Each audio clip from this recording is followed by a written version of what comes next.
Okay guys, welcome to Module 1. In this module, our expert will be teaching you about campaign objectives and details. So get ready to take some notes and let's jump right in. Okay, so here we are on the Twitter dashboard. We're going to come up here to Create Campaign. Click Start Over. And let's talk about these Twitter campaign goals. Now, campaign goals or objectives, you'll notice, are taking over advertising platforms. Google, AdWords, Facebook, and a bunch of other ones have chosen to create this step in their ad creation process where you can choose common campaign objectives, and then those guide you with hints and tailorizations throughout the ad creation process. We've already seen that with a few of the other big ones. Now we're seeing it with Twitter. And overall, I think it's definitely a good thing, certainly more user-friendly.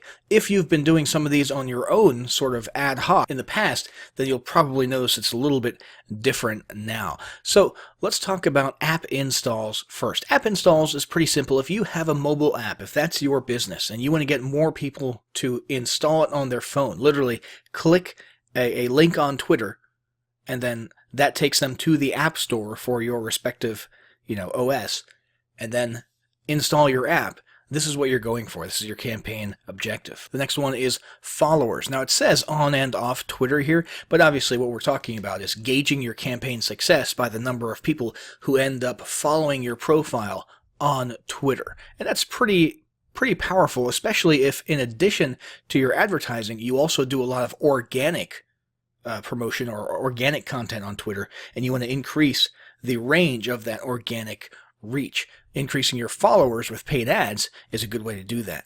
And tweet engagements. This is a good one to go after if your primary concern is interaction with other Twitter users on Twitter. If you want people interacting with your brand when you tweet. So we're looking at retweets. We're looking at comments, likes, that sort of thing.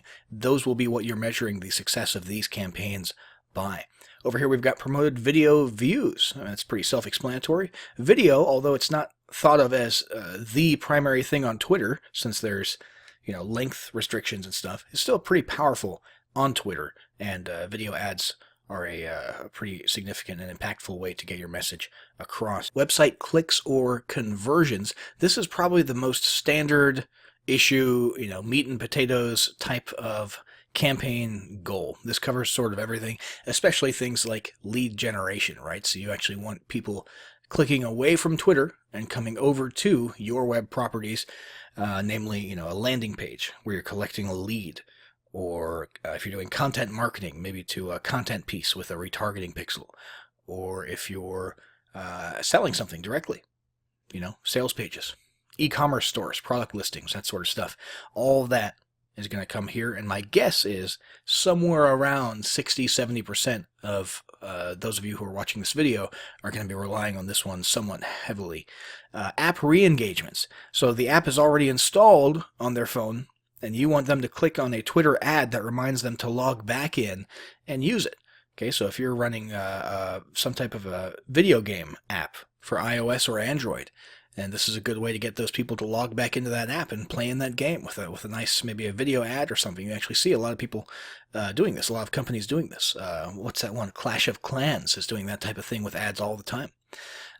In-stream video views pre-roll. This sounds a lot like YouTube's in-stream video, and that's basically what it is. You're taking other people's content, you're taking existing content, and you're sticking your little video ad at the very beginning of it. It's going to be pretty short, but you get some pretty cool placement there that you wouldn't otherwise get. Awareness. This, you don't really care about the retweets. You don't really care about clicks to your website. You don't even really care about followers. What you want is your brand identity, literally your name, your logo, your identity in front of as many eyeballs as possible. Okay, so this is based on, impressions. Even if people are just swiping by and not really super conscious of the fact that they've just seen your brand, you're sort of building that subconscious top-of-mind awareness, and this is a good campaign for building that. So now let's go ahead and click on followers. Let's say that we're trying to build a follower campaign so that we can increase our organic reach without having to pay for ads on Twitter.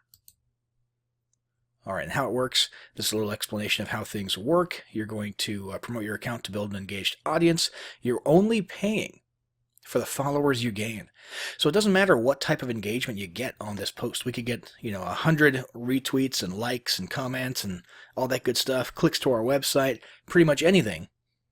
And we're not being billed for any of that. So that's all just extra, That's all just gratis. What we're paying for is just people who click and follow our profile on Twitter. So this is pretty sweet if that's your primary goal. And you've got all the basic stuff here. You've got your campaign name. You've got a start date. You've got an optional end date. So let's talk about some reasons you might have an end date. Let's say you've got a sales quota coming up. An end date might be useful. In fact, an end date in conjunction with accelerated delivery, which will spend your budget faster and try to get your ad in front of more eyeballs in a more frequent and quick way. Those two things could work together quite well. If you've got a live event coming up, an actual physical live event that's happening on a specific day, well, obviously, that's got to end at some point, preferably a few days before the event, so that would be a good time to utilize an end date for your campaign, as well as accelerated delivery. A product launch where you've literally just got a 7-day window. That would make sense to have a start and an end date, and maybe even an accelerated delivery, okay? But most people are probably just going to let ads run evergreen, most brands, on Twitter, because it's a part of their actual, day-to-day life, their day-to-day advertising. Then we've got, daily budget. And then we've got total budget, which is optional. So if we want to spend, let's say, $25 per day, and sort of indefinitely, however, we want this particular campaign to run out after, let's say, $2,000, we can configure it in this manner. So after however many days, this will eventually grind to a halt when we hit our total budget, and then we can sort of stop and breathe and look back at the campaign to see how it performed and whether or not we want to change things up a little bit, start a new campaign, use a different approach. So that's pretty much it for campaign details. I'll set this back to standard. We're going to hit next up here, and that's going to bring us to the add groups page, and that's what we'll discuss in the next lesson.